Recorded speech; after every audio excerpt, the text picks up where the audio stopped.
Thanks. Thanks a lot. Wow, thanks for that. And I am really, really pleased to be back in Saskatchewan and to be here today. And I was genuinely pleased to be invited to this conference. I'm excited to be here. I'm excited to see what's happening in Saskatchewan, and I'm really, really, really pleased to be part of it. And I do know, and I am aware that I'm standing between you folks and your festivities at the end of the day, and so I am aware of that, and I do really, really thank you for, I hope you stayed for me, at least partly.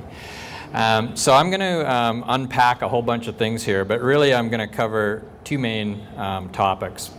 I'm going to talk about this thing called identity and identity management, and I'm going to try to make it more real, more understandable, and try to help you understand why you should care about something that sounds a bit hard and a bit complicated. And in fact, it can be very complicated. And I tell you, I love the questions that Minister Clement got. You'll see it's almost like I planted them, because we are going to get into some of those types of topics, and identity management is my hammer to some of those nails. And I'm going to talk about what's going on in BC and how we're solving some of the problems that I'm going to present here. But just before we get into it, I got a question, and it's an audience participation one, so I'm going to need you to think about it. So what do you folks think, or what do you vote for as the greatest Canadian invention of all time? Telephone. The zipper. Telephone's a good one. What was that one? The Swiffer? That's pretty good, wouldn't that? Oh, okay. That Swiffer's pretty good too. I didn't know it was in Canada. Sorry, what was the other one? Insulin. Insulin, yeah, good choice. Those are all good picks, but those aren't it yet. So I'll tell you what I think it is. I think it's the goalie mask. And I'll tell you why later on, why I think that's true, but keep it in mind as we go through this. So back to the topic, what's identity management? Why should I care about it? And I found this picture. It's actually a picture of near Kelvington in Saskatchewan, and I wanted a picture of a storm that's gathering. And the reason I chose this metaphor to talk about why you should care is it actually is a bit of a turbulent time right now for a bunch of reasons. And we've heard this one come up over and over again, and you heard Minister Clement just talk about this and the importance that governments at all levels, and I mean every government, is starting to become very concerned with this issue of how do we get the real stuff online? How do we get the important things online so we can do that 7x24 thing? And the example that we as governments get compared to a lot is online banking. So how come I can do all of these things online with my bank? And it's a very powerful online relationship where I don't even have to go into a bank branch anymore. So I need cash, which is rarer and rarer that you actually need cash. And yet when you turn towards government, there's not a very many or very rich set of services online. And so we're working on that, and that comparison is an interesting one, because the other part of the gathering storm in this space is about what's happening in the banking space. I've spent a considerable amount of time over the last couple of years on this file nationally. I've sat as part of a thing called the Payment Systems Review Task Force that came out of the federal government, sponsored by the Federal Minister of Finance. And one of the reasons that we as governments are paying so much attention to this topic is because the current way of doing business, be it online banking or online payments using credit online and so on, is starting to break down. And the reason it's starting to break down is because of the lack of real surety over who's who online, and is that really you? Is that really you that has your user ID password to your online banking account? Is that really you typing in the credit card number for that thing online? And in the good old days when people were running around with pieces of plastic, you know, buying things fraudulently, there's only so much fraud that could happen. And so the model developed there that if something goes wrong, the bank, you're fully indemnified by the bank. So after very little hassle, if someone cleans out your bank account, the bank will give you your money back, or they'll back out those credit card transactions. And that model is working, but it's breaking down because of the amount of fraud that can be committed in a very short time once you move online. So again, it's this conundrum of online that's creating the problem, and you multiply that with the issues the banking folks are facing with know your customer legislation, all the anti-terrorism statutes and regs, and so on. And you start to see the problem of identity manifesting itself in the payment space. That's hugely important, and I'll show you why later. The other thing is we try to solve those first two problems and we try to figure out who's who online and sort that out.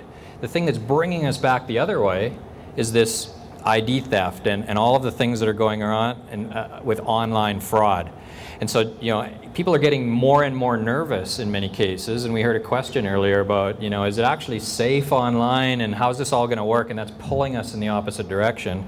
And like I said, the question that came earlier is an absolutely fundamentally important one. Privacy is important. You cannot solve the problems up above by violating privacy down below. So as a fundamental tenet of how governments need to play in this game and why you should care as a government person, or why you should care as a citizen that your government's in this game, really fundamentally important things around privacy and how that gets protected. So let's go forward and let's focus back on the government services part of this thing.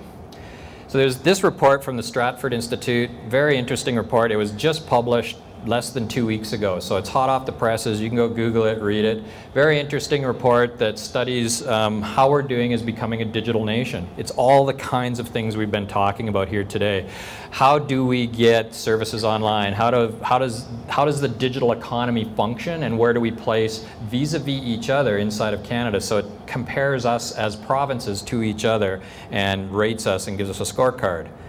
And if you dig into the report and open it up, what you'll find out is there's all sorts of different criteria, but at the end of the day, British Columbia came out as the #1 province as it's measured in this report. So that's great. BC's #1. We're happy, I guess, kind of, but not really. In fact, it turns out we're not happy. Why is that? And I should probably say maybe we're not satisfied. I mean, we like being #1, that's great, but I can tell you the reason that I say that we're not happy is because of many of the things that David Eves talked about earlier this morning. So David was up here and he talked about the fact he doesn't like it how government websites are compared to each other and the issues around that. My issue is even more fundamental, and it's in behind these types of reports, is we settle. It's far, I completely and fundamentally disagree with what we call online services. It was just talked about a minute ago. It's been, and that definitional problem is huge in here. What we have, and to go back to that banking, online banking example, it's like what the bank has done is, you know those little slips you used to have to fill out before you got to the teller in paper, and you eventually, it's like now we can print that out at home and, you know, type it on our computers, print it, and then take it up to the front line, you know, wait in line and give it to the teller and say, look at this great online service. I printed it out and now I can do it with my computer. That's the problem with government services. And it's not all that bad, but typically we settle as citizens and as participants in this story far, far too easily. And I'll give you an example of that, and I'll pick on BC. So here's the home page of the new BC website. Came out within the last year. Very state-of-the-art. Those pictures at the top scroll across. Wonderful pictures of our province. You can see the carousel in the middle that revolves around, and you can pick the things, and all very state-of-the-art, which is why we win awards. Whoops, like the Stratford one I was just talking about.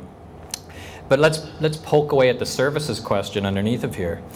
So as I click through the website, you can see the cookie trail there under the browse thing. So I clicked here through services, health and safety, healthcare, and you get to the services that we have as BC online for healthcare. This is it, and we're #1.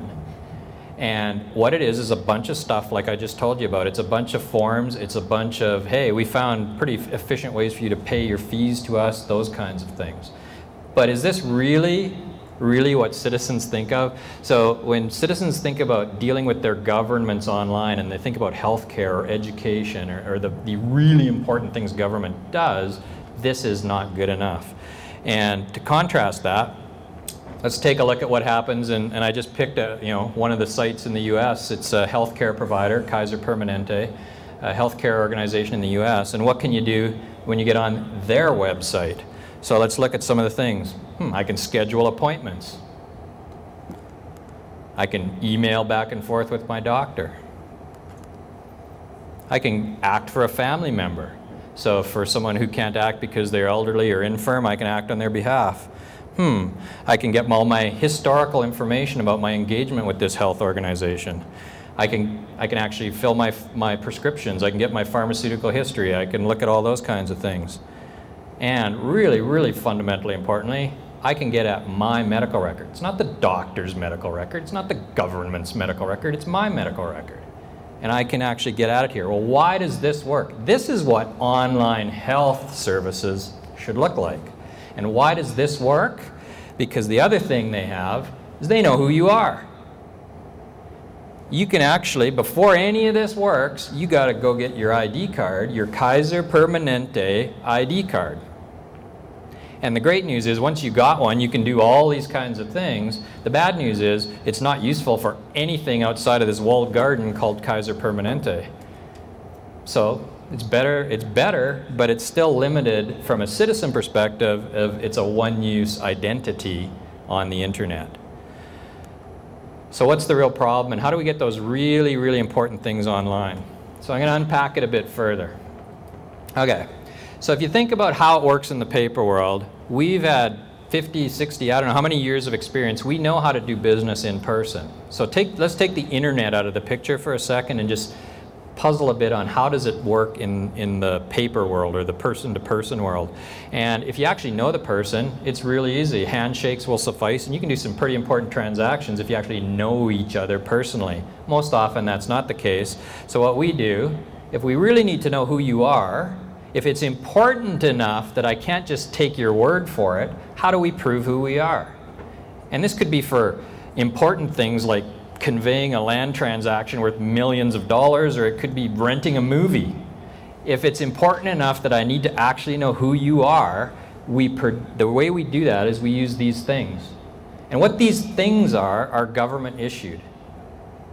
You can use other things too, but most often when you get to the front of the line, the first ceremony you will go through is, okay, how do I know who you are? Well, produce some ID. Most often, you will pull out government-issued ID. And it works. We trust that. The world is trained that if government issues you some ID, it's usually worth trusting. However, not all of the things on this page are created equally. They're not all equally trustworthy. And just to make that point, here's a question for you. Here's two different ID cards many of you will have in your wallet. They're both your ID card. They both have your picture on it and they both have your name on it. Which one, if you're going to convey that $1 million transaction, would you actually trust more? And then ask yourself, well, the answer is obvious. We've been trained somehow to know the answer to that. Why? Why do you trust the government one more than the Costco card? And it turns out the answer isn't because the person on the left passed their driving test one day. That's not what makes that more trustworthy. What makes it more trustworthy is the issuance processes behind it and the fact that government stands behind that thing. And they're hard to get. You go in to get one of those things, there's a process that's highly established, highly secure. They check your foundation documents like your birth certificates and other things. And they don't just take it for granted like the bank would that, oh, I see you have a birth certificate, good enough. They actually have access as the government to the system that issued that birth certificate so they can make sure it's not fake. And so on and so on. There's a business process that establishes that's a bona fide piece of identification. And then they produce it on tamper-proof cards and anti-fraud mechanisms. And why? That's expensive. Why do governments go to all that trouble is not because people are fraudulently driving.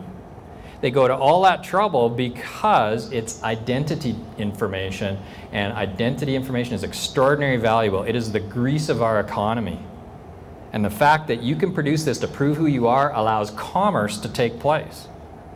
So the real question then becomes, what happens when you put the internet back in the picture? And we're back to that same question again.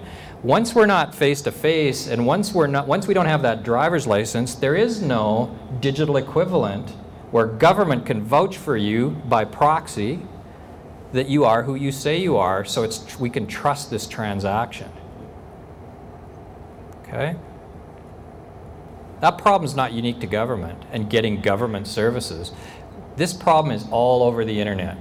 Everywhere you go, unless you've never been on the internet or never tried to do anything important on the internet, you will encounter these forums. And you know when it's important because the internet doesn't have a logon. You can browse the internet all you want and download recipes and all kinds of, watch YouTube without signing up.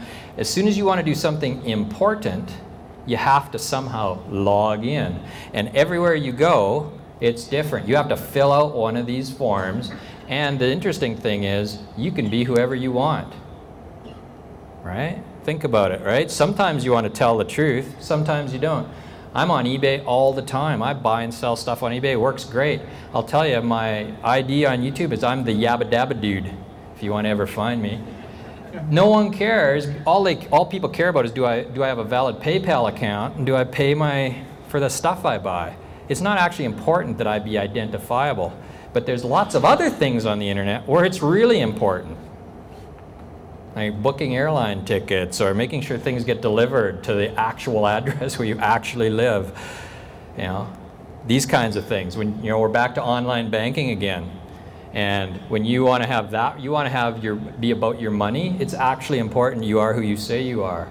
And you get into things like this, online dating, you can pretend to be someone else at some point, You actually need to be identifiable in a way that is not self-asserted. Because again, the problem behind all of these things is, do we really know it's you?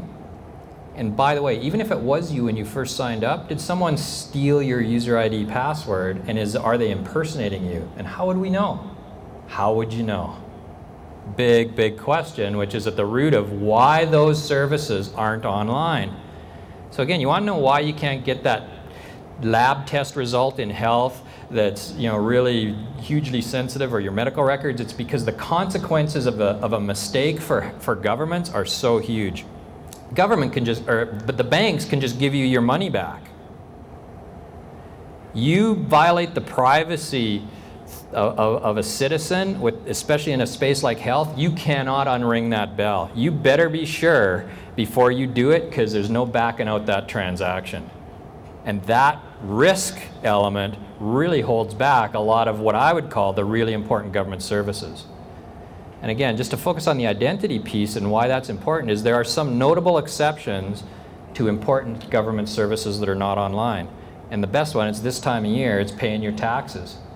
There's an example of a government service that's highly valuable, hugely useful. We might not like paying our taxes, but it sure is nice to be able to do it online. It works great. Why does it work? You can't fill out your taxes online the first time you submit. Won't work, can't do it, because there's no identity relationship yet. Once you do it a couple of times, they now have a relationship with you based on past transactions, and they will mail you a code. And now we have this way to authenticate ourselves. Again, it enables a service because they know who you are, but it's not useful outside of that one application. So here's a question. So why not just leave this problem to the internet? And it actually is being solved by the internet. If you look at Facebook is currently the reigning champion of this conversation. How many websites do you go to nowadays where you have two choices? You can either fill out that form I showed you, or you could click or do you want to use your Facebook login? Click here to log in with Facebook. That's pretty handy. Millions of people like handy. And they click there because I don't have to fill out the form, I don't have to remember another user ID password, or God knows I'll use the same password anyways, so it's just easier. The problem with this, and there are a few problems I'll tell you about in a second.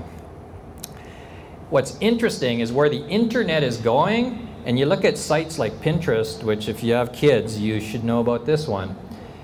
There is no choice to fill out that form anymore. These organizations are evolving to the place where your only way in is through your Facebook credentials or your Twitter account. And it's not because Pinterest is owned by either of those two organizations. They are not. But they've decided to do something in behind the covers here because there is huge value to both Facebook and Twitter to have your information of where that traffic's going. So to answer my own question, the reason you don't want to leave it to the internet is a couple. First of all, these are walled gardens. You will never see, I don't think, on Amazon a button that says log on with your Facebook ID, because Amazon does not want to be downstream of Facebook. And that's the same for all these players. They would all like to be kings of the internet, and they're not going to do things that will enable their competitors to be ahead of them in the stream.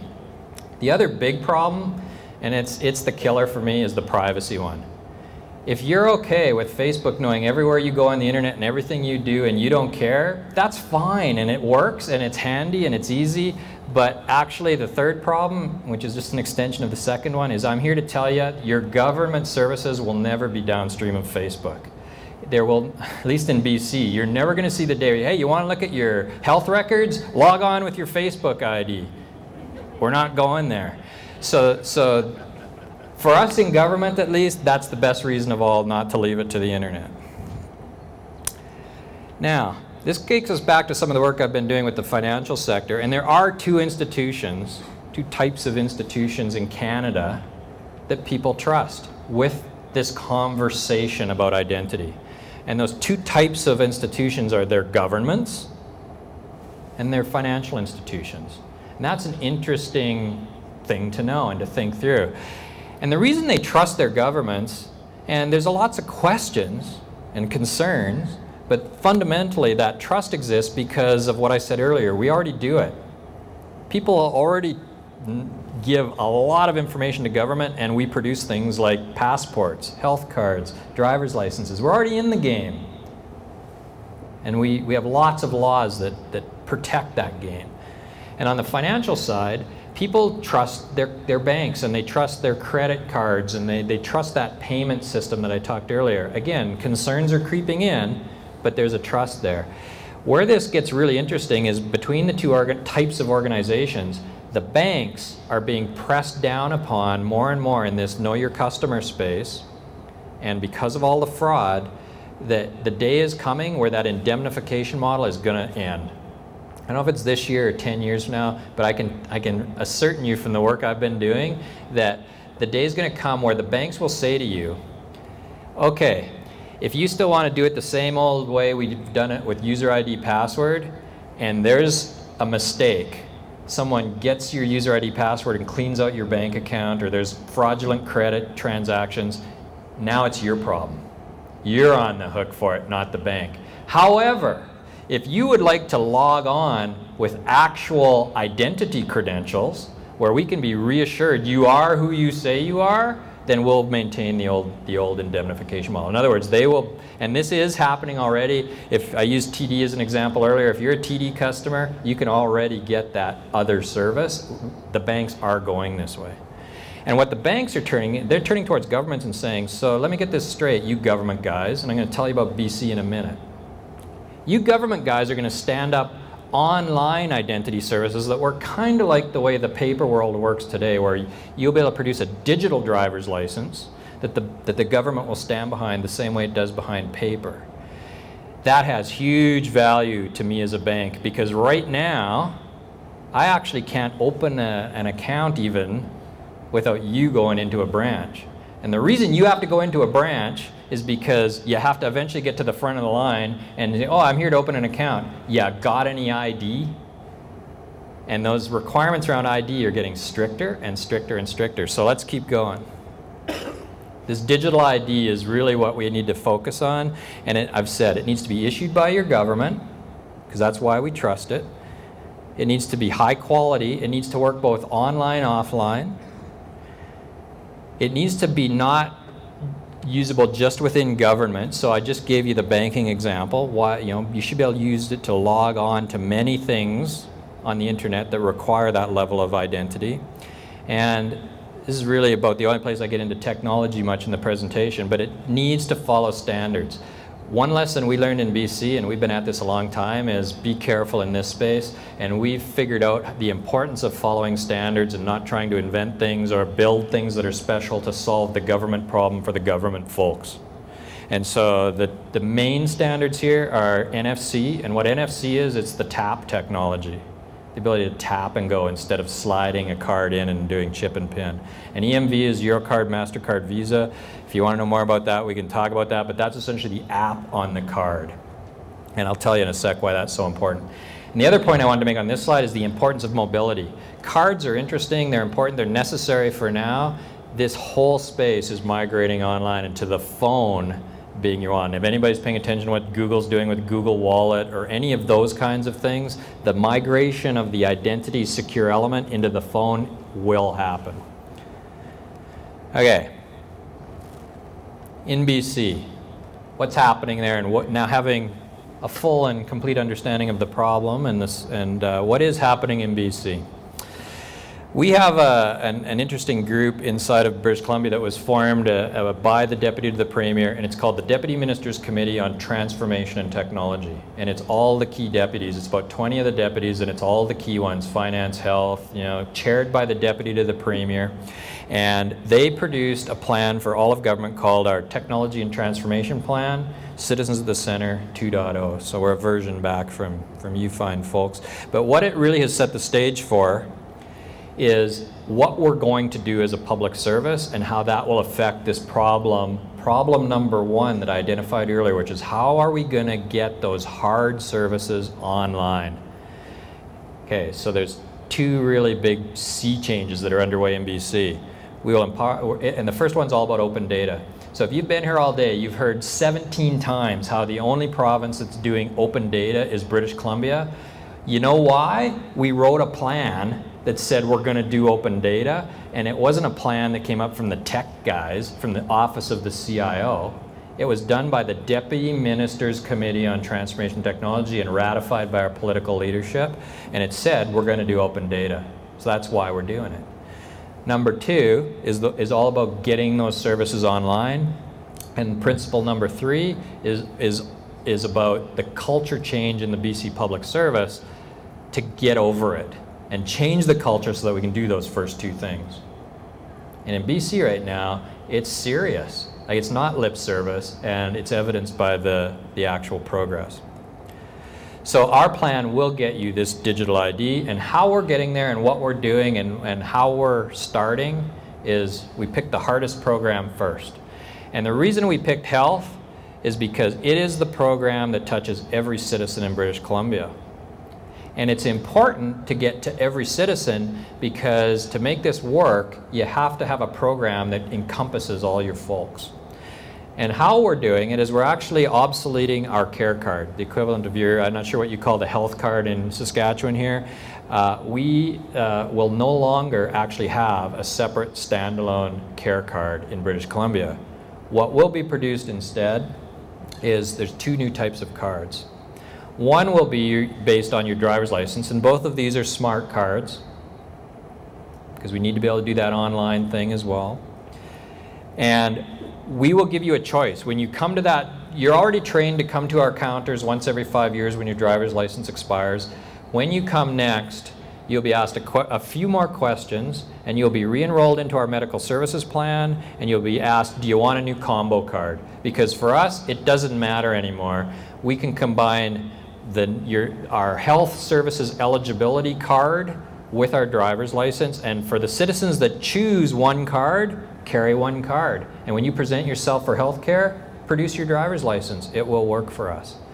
Or if you're not a driver, or you prefer two cards because you're just suspicious about, you know, these combining card, smart card things, go ahead. Have a separate card. It doesn't matter to us because the magic happens in the enrollment event at the counter when you are enrolled into the identity services that exist underneath of these cards. So how does it work? I mentioned it's a smart card. That's important. It's smart for the way it will work at the counter. So when you present yourself again at a counter, you will be able to tap your card on a reader, and it is industry standard readers. We use all of the standards of the payment card. Our cards are produced by the same factories and under the same security regime and so on. And the reason we called it a services card, I should have mentioned, it's not a health card, it's a services card, is we're starting with health, but the absolute intention in British Columbia is you can use this service for any government service. And because once we know who you are, you shouldn't need separate cards to get access to our services, nor should you have to have extra cards for things like, why do you need a separate piece of paper that says, I'm eligible to fish because I paid a fee? Or think up 100 other examples where government issues pieces of paper or cards. We don't need to do that anymore. So this is a pretty busy slide, but all it says really is it drives home the point that we actually will ride on the rails that are laid down by the payment industry. This is the importance of following those standards I talked about earlier. We can use not only standard readers, but the really cool thing is all of the checking that goes on in behind to say, is that a valid card? All the cryptography, all the public key infrastructure stuff, all of that highly technical stuff has been built by Visa. It works. It's what Visa uses to check their cards when you try to use them. We use the exact same infrastructure. How we do it is we've signed a contract in BC with an organization called Secure Key, the same organization the federal government is using, the same organization that your counterparts in Alberta are going to use. And what Secure Key does for us is they provide that interface brokering service between us and the Visa network. And it's an extensive 5-year, $20 million contract. It's in place and up and running. The other point I really wanted to make on this slide was that the privacy enhancing one. So there was a question earlier about privacy and is this scary? And I can tell you it does get scary for people. It's a bit nervous until you understand this. And how we have gotten over that in British Columbia, and it was crucially important, is it is a true story that this not only maintains privacy, this actually enhances privacy, and I can get into why if you want to ask a question later, but the proof in that statement is not from me. If I stand up here and say, this is privacy enhancing, that's not worth much because I'm in favor of the project. I might just be selling. The person who has ratified that statement for us is our privacy commissioner, and she did not do it trivially. There was a lot of work, and she brought in expert resources from the Government of Canada privacy shop. They came to BC, they studied this, they understand the technical parts of it, and we enjoy the support of our privacy commissioner for this project. And if you look at the bubble on the side of the screen there, all that's starting to show us that point about why. Now, I tell you, we're having really interesting engagements with our education folks saying, I guess, you know, really, why, come to think of it, why do we have to issue student cards at UVic anymore? Why does the rec center need its own card? Our politicians are very interested in online voting suddenly because what's the big impediment to online voting? How do I know who you are and what riding you're allowed to vote in? A whole plethora of possibilities unlock once you can identify someone on the internet for real. So where are we? What's the status? Where's our project currently? A couple more slides. So this is a snapshot. I mentioned I spent over a year on this thing called the Payment Systems Review Task Force. I was deeply involved in the part of the work that went on around payments and identity in that area. And if you go look at this report, it's published by the Minister of Finance. He has accepted the recommendations in here, and this is the proof of what I told you earlier about where this payment system is going. Why this matters to governments is the interlocking between governments standing up identity services and the future prosperity of this country. I can tell you from the work that went on here, this will have a meaningful and material effect on the GDP of Canada, whether we get this right or wrong. It matters a lot. It's trillions of dollars over the next 10 years, what will unfold in this space. There's an entirely new regulations regime being set up behind this. Another point to keep in mind, the legislation is important. We had to do a major piece of legislation to make this happen. This is a screenshot out of our House of Ledge website.